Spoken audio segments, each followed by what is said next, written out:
حیات episode 15 novel by N نون علیف۔ وہ 1 گھنٹے بعد حیات کے روم کی طرف آیا تھا۔ وہ مسلح پر سجدے کی حالت میں تھی۔ وہ بھی اس کے قریب بیٹھ گیا تھا۔ بیوی اس کے سجدے میں رکھے ہاتھ پر اپنا ہاتھ رکھتے ہوئے بولا۔ تب اسے کرنٹ لگا تھا۔ اس کا بخار بڑھ گیا تھا۔ اس نے فوراً ڈاکٹر عائشہ کو کال کی تھی۔ وہ ابھی تک نہیں آئی تھی مگر اسے انسٹرکشنز دے چکی تھیں۔ وہ اس کو اٹھا کر ہال میں لے آیا تھا اور صوفے پر لٹا کر اس کے ماتھے پر آئس پیڈ رکھا تھا۔ ہاتھوں اور پیروں کو الگ الگ ٹھنڈے پانی کے باؤل میں ڈالا۔ 20 منٹ بعد اس کے لیے صحت مند ناشتہ تیار کر چکا تھا جو شاید پھلوں کی کھیر پر مبنی تھا۔ بیوی چلو اٹھو، اب بہت آرام ہو گیا، جلدی ناشتہ کرو، بخار کم ہو گیا ہے۔ وہ اسے اٹھا کر اس کے کچن میں ہی ہاتھ منہ دھلوا کر لایا اور اس کی مزاحمت کی پرواہ کیے بغیر اس کو اپنے بالکل پاس بٹھایا۔ یہ آپ نے بنایا ہے؟ آواز میں کافی نکاہت تھی۔ نہیں بیوی، تمہارے شوہر کو کچھ بھی پکانا نہیں آتا، یہ تو اس گھر میں تمہارے ساتھ آنے والے فرشتوں نے بنایا ہے۔ اس کی بات پر اس کے چہرے پر مسکراہٹ آ گئی تھی اور اسے مسکراتے دیکھ کر وہ خود بھی مسکرانے لگا تھا۔ چلو منہ کھولو، وہ چمچ اس کے منہ کے قریب لا کر بولا تھا۔ میں خود کھا لوں گی۔ اس کے ہاتھ سے چمچ لینے کی کوشش کی تھی۔ بیوی میں کچھ چیزوں میں تمہاری کیا اپنی بھی نہیں سنوں گا، بس اتنا جان لو جو کروں اللہ کے لیے کروں گا اور وہ ہم میں بالکل جائز ہوگا، تو تمہیں میری کچھ ڈیمانڈز بغیر آرگیومنٹ کے ماننی ہوں گی، مانو گی نا؟ جی، دادی نے کہا تھا شوہر کی ہر جائز بات ماننا فرض ہوتا ہے اور نہ ماننے پر اللہ ناراض ہوتا ہے۔ اس کے بتانے پر ایک محظوظ مسکراہٹ اس کے چہرے کا احاطہ کر گئی تھی اور پھر اس کی اس معصومیت کا فائدہ اٹھا کر وہ اسے پورا ایک پیالہ کھیر کا کھلا چکا تھا۔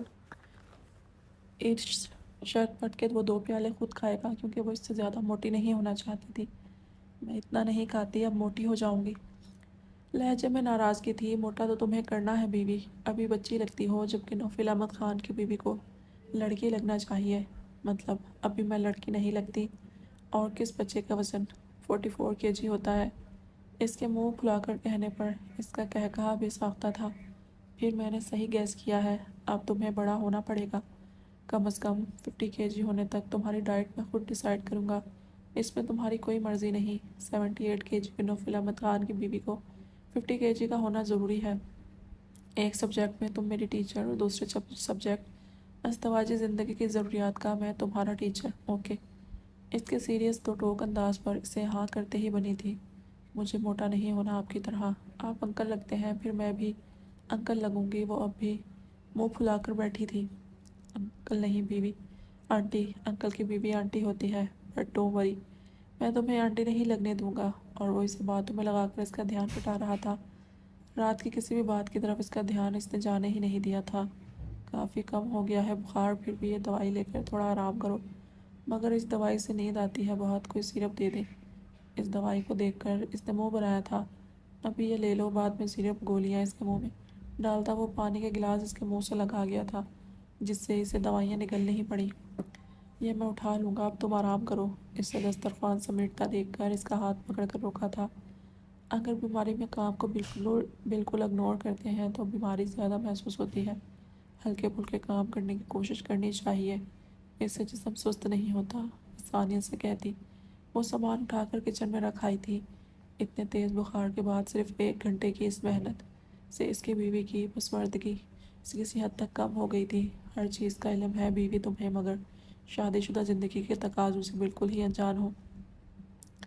اس کے بارے میں سوچتا وہ اس کے پیچھے ہی کچن تک آیا تھا جہاں وہ اب کچن کا صاف کر رہی تھی۔ کمزوری ابھی بھی اسے کافی تھی۔ جی، اور اب میں جاؤں، نیند آ رہی ہے۔ اتنی بدتمیز یہ دوائی ہے، 10-15 منٹ بعد ہی نیند آنے لگتی ہے۔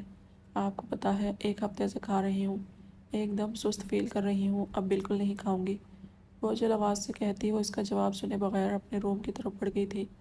اور وہ کتنے ہی پہلے اس کی معصومیت پر مسکراتا رہا تھا، پھر اپنے کمرے کی طرف بڑھ گیا تھا۔ اب اس کے زخموں میں اکڑ پیدا ہو رہی تھی۔ کچھ ہی دیر ہوئی تھی اسے لیٹے ہوئے جب اچانک اسے رات کا ایک اذیت ناک منظر یاد آیا تھا اور وہ بغیر سوچے سمجھے نوفل احمد خان کے کمرے کی طرف بھاگی تھی۔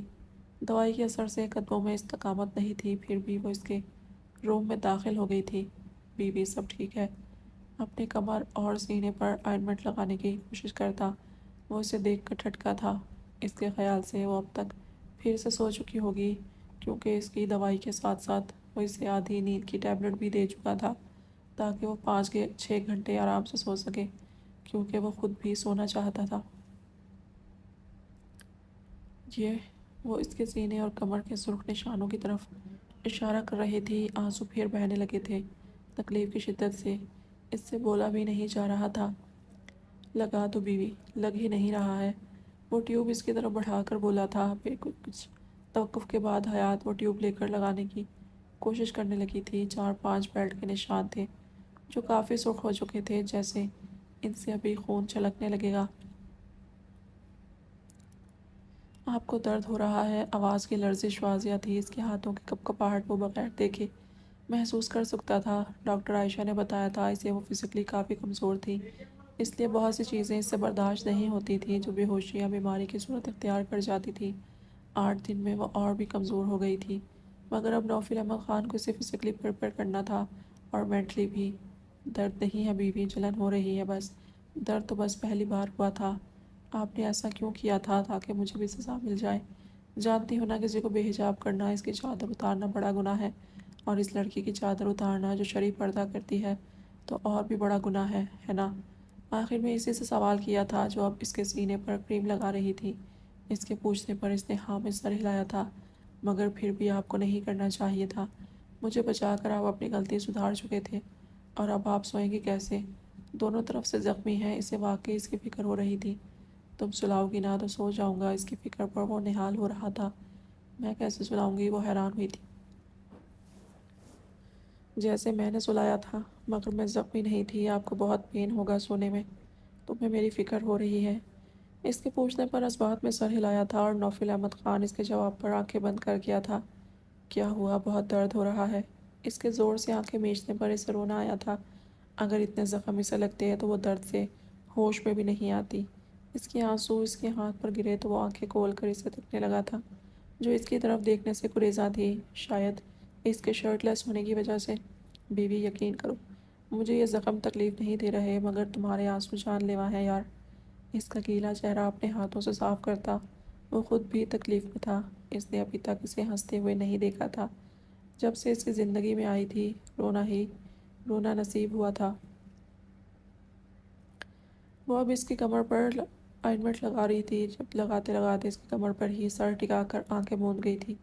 ٹیوب ہاتھ سے گر گئی تھی اور ہاتھ ایک دم ڈھیلے پڑ گئے تھے۔ دوائی نے اپنا کام کر دکھایا تھا۔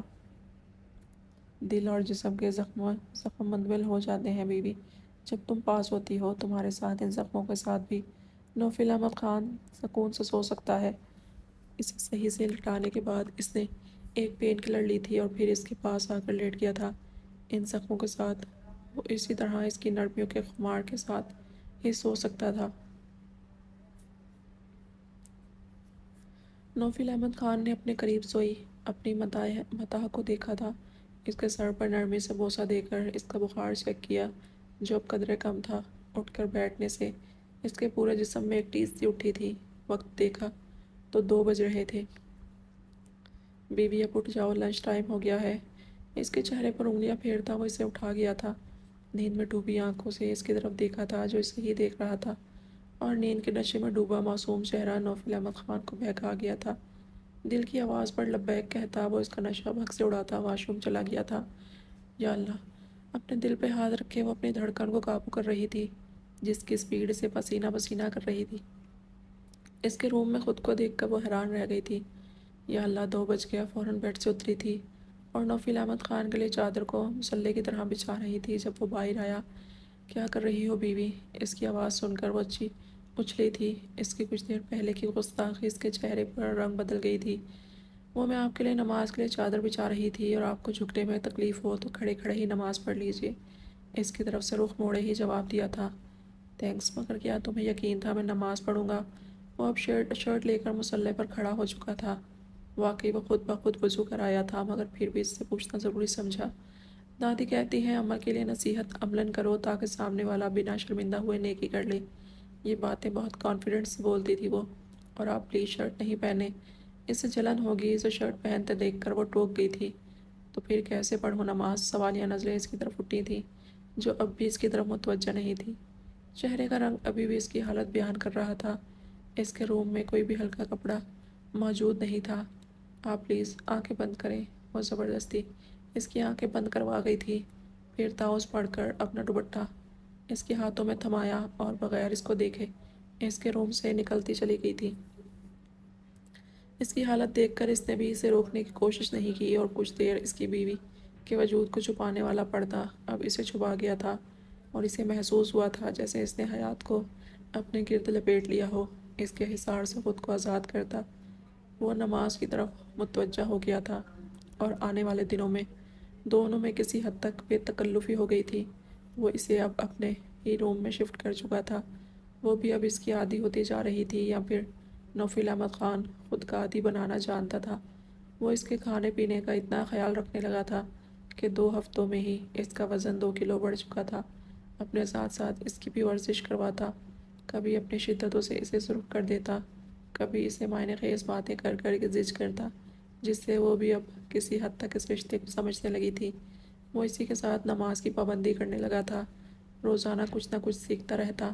15 سال پہلے جو سبق اس کی ماں نے پڑھایا تھا سب پھر سے ازبر ہو گیا تھا، مگر آج بھی وہ اپنی ماں کا نام نہیں لیتا تھا۔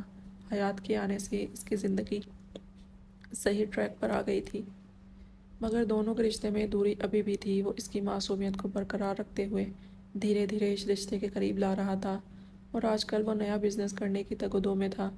ان دونوں میں کوئی اظہار نہیں تھا، پھر بھی دونوں مطمئن تھے۔ ایک کو اس کا عشق مزاجی روک رہا تھا تو دوسرے کو اس کا عشق حقیقی، اور یہ ملن تبھی واقع ہونا تھا جب ان کا عشق ایک ہوتا جس کے لیے ابھی وقت درکار تھا۔